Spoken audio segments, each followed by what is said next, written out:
Aujourd'hui, dans les incroyables aventures du Captain. T'aimes les trucs et astuces? T'aimes les GoPro? Embarque donc car je vais te montrer 10 trucs et astuces pour GoPro qui vont te faciliter la vie de tous les jours, te rendre plus attractif auprès des filles et peut-être ramener la paix dans le monde. Ok, j'ai un peu exagéré, ça sera pas tout vrai. Avant l'avènement des GoPro 7, 8 et 9, le seul moyen d'avoir des vidéos stables était de monter la caméra sur un stabilisateur. Et même si aujourd'hui la stabilisation électronique a fait des progrès monstres, les GoPro ont quand même du mal à avoir un horizon stable. Et quand ça tabasse vraiment, elle se retrouve elle aussi à la rue. C'est pour ça que j'ai monté ma GoPro 8 sur mon stabilisateur. C'est un Feiyutech G2 que j'ai largement customisé en collant par exemple des boulons sous les bras pour bien centrer la caméra, pour pas qu'elle bouge en cas de taquet. Et j'ai aussi ajouté une power bank sur le chesty pour pouvoir recharger à la demande. C'est super pratique. Oh, et si vous possédez un stabilisateur slick, vous pouvez directement le mettre à la benne, c'est de la merde. Avec une caméra stabilisée sur un stabilisateur, t'as droit à une extra stabilisation et l'horizon est toujours nickel. Ah, un dernier petit conseil. N'oublie pas de laver de temps en temps les lanières de ton chesty parce que sinon... Ça pue, putain, t'es une horreur. Oh, un petit truc tout simple. Prenez un petit peu de rab au niveau fixation et vis pour GoPro. Mettez-les dans votre banane ou dans votre sac à dos et laissez-les dormir là. Et vous serez bien content de les trouver quand vous en aurez besoin. Comme par exemple quand votre serviteur part loin de chez lui tourner une vidéo sur les trucs et astuces pour GoPro et qu'il se rend compte qu'il a oublié les fixations. Bien fait d'en prendre en avance. Voici deux plans quasiment identiques. Vous entendez une petite différence ?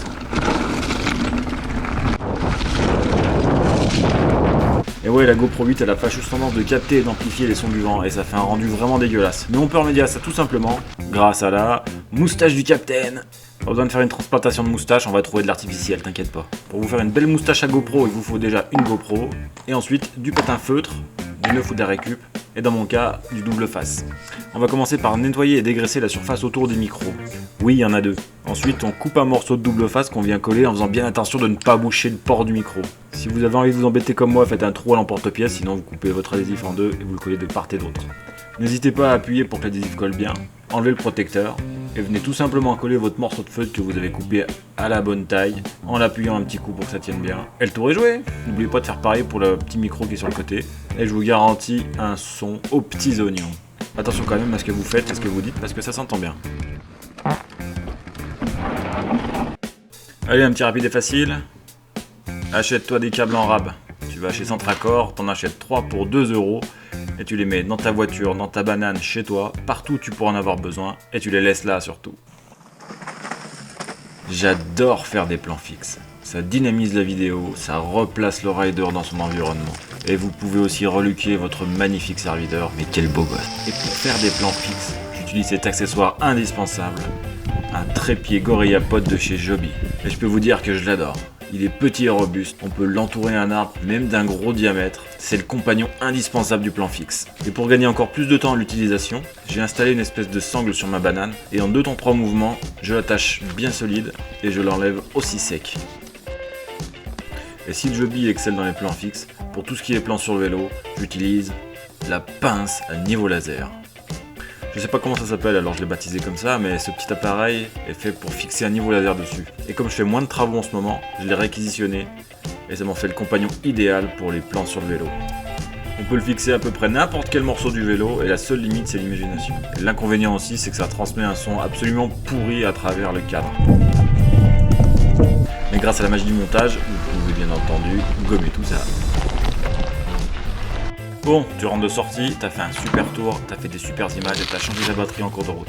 La première chose à faire quand tu rentres à la maison, c'est que tu branches tout de suite la batterie à recharger pour qu'elle soit pleine pour la fois d'après. Aussi simple que ça. Tu prends un câble en plus et t'oublies pas de la mettre dans un petit étui étanche, type sac à congélation, pour qu'elle soit bien à l'abri d'humidité si jamais la flotte se mettait à tomber. Pour le truc suivant, on va aller chercher tout au fond de sa boîte à accessoires GoPro. Mais si tu sais, celle que je t'ai acheté pas cher pour avoir le chesty à 30 balles. Elle est aussi fournie avec tout un tas de trucs et machins qui peuvent faire des plans tout à fait créatifs si on trouve la bonne utilisation. C'est comme ça que j'ai inventé le Garrow Junkie. C'est un espèce de support pour GoPro en plastique qui devait être normalement fourni avec du scratch que j'ai peut-être perdu et que j'ai remplacé par cette horrible sangle, sauf que tu peux l'attacher à peu près partout, sur ton pied, et sur ta cuisse comme une jarretière, sur ton poignet comme une montre, ou même sur ton bras, et là t'as vraiment l'impression que tu vas te faire un shoot. Alors ouais, c'est super inconfortable, mais pour des plans très courts et bien spécifiques, ça marche du tonnerre de Dieu. Et pour les passants trop curieux, tu peux faire croire que t'as une montre super tendance. Tu te rappelles quand je te parlais de la HST sur ma powerbank ? Bon, alors j'ai toujours pas lavé les lanières depuis, mais je me suis fait la version de voyage. Je me suis pris une powerbank de plus grosse capacité, je l'ai endurisée en l'entourant de chambre à air, ce fantastique médium pour tout renforcer sur un vélo, et comme ça j'ai mon petit backup si jamais je viens à tomber à court de batterie de GoPro, de stabilisateur ou même de téléphone. C'est super pratique. Allez, un petit 2 en 1. Comme j'ai pas d'aéronef avec un écran frontal en couleur et tout le tintouin, et quand j'ai besoin de me filmer moi et pour savoir si je suis bien dans le champ, j'utilise tout simplement l'appli GoPro. C'est bête comme chou, ça marche à tous les coups. Oh, et pas dingue que j'y suis, t'as sûrement remarqué ce fantastique pied qu'il y a derrière. C'est tout simplement un pied d'atelier et c'est super pratique parce que le truc est réglable en hauteur.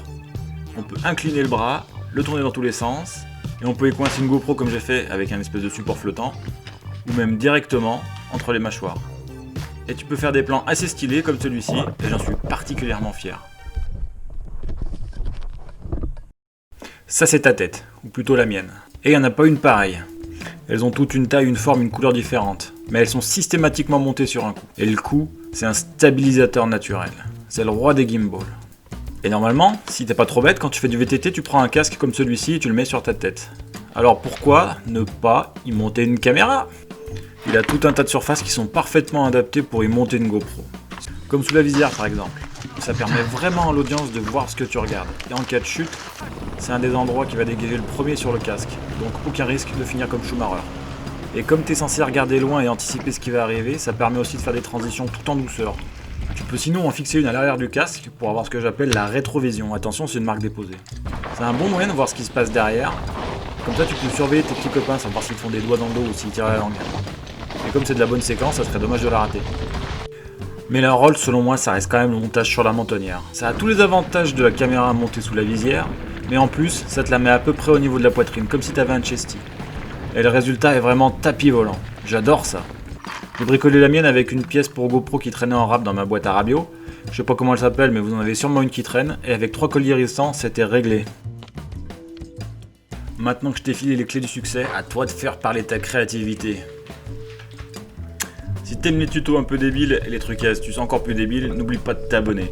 Et peut-être que je te montrerai comment on fait les licornios vision. Allez, ciao les potes. A bientôt, faites du vélo et rechargez les GoPro avant de partir. C'est pas de tourpeau, cette connerie.